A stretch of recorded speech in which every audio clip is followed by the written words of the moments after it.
Hello and welcome to the short Vort on Parshas Re'eh. This week's short Vort is adapted from Rabbi Zelig Pliskin's Love Your Neighbor. In Perek Yudalad Pasuk Chaf Beis it says Aser Taser, that you should give a tithing, 10% of your money. This is our obligation to give Meiser. It's well known that there's a Gemara in Tanis that says Aser B'Shvil Shetis Asher, that give the money, the Meiser, so that you will become wealthy. Reb Shimon Shkop in his writing says that the reason we do this is because we have to try to emulate Hashem. Hashem is a giver, and therefore we have to do things that give to other people. You know, just like someone who's appointed to distribute money, they test him with a small amount, and then they raise the amount as he shows that he's responsible. Eventually he can become the treasurer and give out vast amounts of money. That's the same thing with your income, with your wealth, that the more you prove that you're worthy custodian of this money that has to be given to the aniyim, to the poor, then Hashem gives you even more in the future to be in charge of and to distribute. And the same concept also applies regarding Torah knowledge. The Gemara in Makos says that a person can learn more from his students than from his colleagues and from his teachers. Why is that? So the general consensus is that it's because when you have students, you have to prepare more. They can ask questions. They cause you to sharpen your mind and your answers so that you can know what to say to them.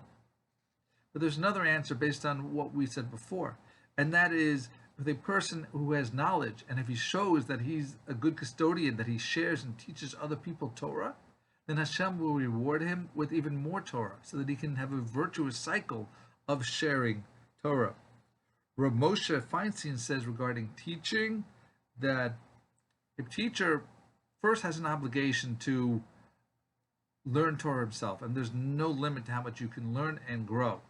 But it's not an absolute obligation, because you have to take some of your time and give it to teach other people so they can learn Torah, or you can do chesed with them, you can be helping them. So just like in the case of charity, that you have to give 10th of your wealth and your income, then the same thing with your knowledge. You have to spend time to help, 10% of your time, to help people come closer to Torah or fulfill other needs for them. And then you will have greater resources in both wealth and wisdom. I want to thank people now because this is 10 years of short vorts. On YouTube, the first short vort was Kisavo 5770, but I came across a non-YouTube video for Shoftim in 5770. That means that this week we completed a cycle of 10 years, and by sharing this knowledge with you, it has enhanced my own knowledge. I've been able to analyze the parshios better, come up with different answers, different questions, and it's based on the feedback of you for listening as well as your support for listening. So thank you always for this time for listening. Please like, subscribe, and share. Have a wonderful week, a wonderful Shabbos, and see you next week for Parshas Shoftim.